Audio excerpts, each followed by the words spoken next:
This is very tangentially related to the 30 by 30 project. I buy hockey jerseys. That's one of the goals. I usually do this on Facebook Marketplace. The problem with Facebook Marketplace is that sometimes you have to open Facebook to see it. And I saw a post shared by my aunt, which I'm sure we can all relate to.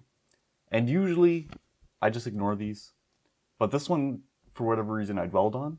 So I decided to take everything that it said seriously and actually look into it. This is a quick breakdown of this post on the incredibly low quality image, which just, as someone who studied media for 4 years, just hurts me. It lists a bunch of things that Pierre Poilievre is doing, but he's not. He's saying he's going to do these things. But what I want to focus on is the text. The text is saying, why do we make this election about Trump?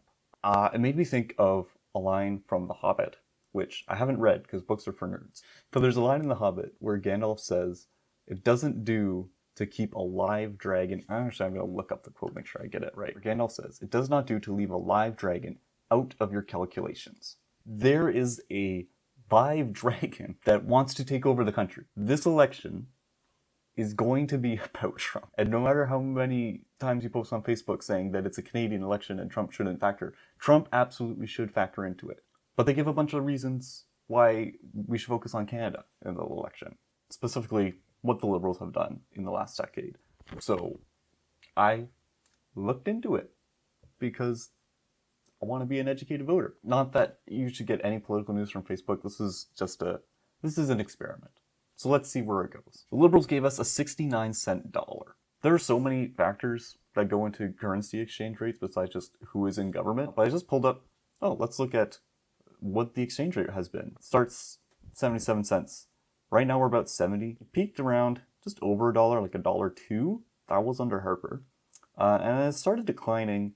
And then Trudeau came in late 2015, around 75 cents. And it's kind of hovered, between 80 and 70 cents, usually around 75. And then massive dip right here at the end, down to 56.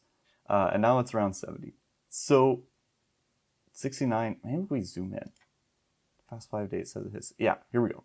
69 cents. That was April 1st. This post was made April 2nd. Had the Liberals given us a 69-cent dollar? Well, they were in charge when it happened. Also, it's 70 cents now. Second point, broken healthcare. If you're in Canada, you don't know this, but the provinces are actually mostly in charge of healthcare. This is from the Government of Canada website, that provincial and territorial governments are responsible for management, organization, and delivery of healthcare, and the federal government does funding and sets minimum standards. So how has the funding been going? Since 2009, it's been around 10.5% of GDP. And then 2015, it actually starts going up. And then, 2020, massive spike. Wonder what could have happened to affect healthcare spending then. So it's the Liberals' fault. They only increased the funding. Immigrants, 4 million refugees without a plan. This is just absolutely not true at all. So total immigrants since Trudeau took office, just over 3 million, which is about 1 million less people than they say came as just refugees. Actual just refugee numbers is about 1.1 million. So it's just saying, there's 4 times as many refugees as there are. And you can have your position on refugees. Generally, immigrants come, we vet them for skills and abilities. Are they going to contribute? Refugees, we don't just you need help. We will help you. So you can say that's a bad idea if you want, but saying there's 4 times as many of them as actually exist is just lies. Legalization of hard drugs. So this is actually on the Conservative Party's website. The dangerous Liberal-NDP experiment of decriminalizing hard drugs has failed. News to me that it's legal to do hard drugs. It's not. The government of British Columbia asked for, hey, can we stop enforcing this in certain situations because we think that people are not getting the help they need for drug addiction because they're worried they'll go to jail. On the surface, you can say, that kind of makes sense. Yeah, if I had a drug problem and I was I could get help, but also probably go to jail, I probably wouldn't go get help. So this was a 3-year exemption. So not all of Justin Trudeau's tenure. 3 years in BC. And the number they get is actually kind of close. 42,000 Canadians have died from drug Overdose, the government, this is since 2016, so maybe the numbers they're using are different, but around 50,000. That's at least in the same ballpark.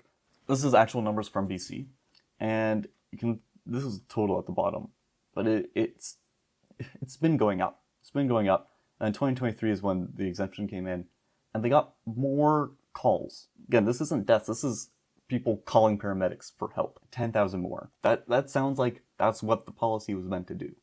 And again, it was a 3-year exemption in 2023, so it's still happening and hard to actually say, is this helping yet? Usually you wait until an experiment is over and you be like, okay, let's see what happened. Yeah, 10,000 more people are calling paramedics for drug overdoses. Is that because there's more drug overdoses, or is that because people are like, oh, I won't go to jail? I don't know. Last point, doubled our national debt and blamed everyone else. So the debt has almost doubled. So 2015, 628 billion, 1.17 trillion? Trillions after billion. So almost, like we're close. That's in the ballpark. I'll give them that number. But you can see there's a massive spike here just after 2020. I wonder what could have possibly happened to massively increase national debt in 1 year. And what is the argument here? That the Conservatives just wouldn't have spent money? They would have just, let's just do nothing and hope we don't all die. So this can say, like, man, the Liberals have made everything kind of shitty. Are things shittier? Like, yeah, maybe, a little bit. I wasn't super paying attention 10 years ago. I was like a teenager. I was too busy playing Dota or whatever. The thesis of this post is that this isn't an American election. We shouldn't be worried about Trump. The first point in the comments is exchange it with the US. Okay, we don't live in a world of isolation. Like, you have relations with other countries, and those should affect how you run yours. Like, this is the world we live in. Conclusion. Why did I spend however long this video is ranting about a Facebook post that has not even 1,000 likes? Like, this isn't getting widespread. I don't know. I just saw it and got, what even are they saying? And what they're saying is shit, I guess. Okay, post-editing Brent, that was an awful conclusion. I think I just kind of got depressed. This isn't saying you should vote one way or the other. I'm wearing red for the Senators, not for the Liberal Party. I feel like this is how so many people are making decisions.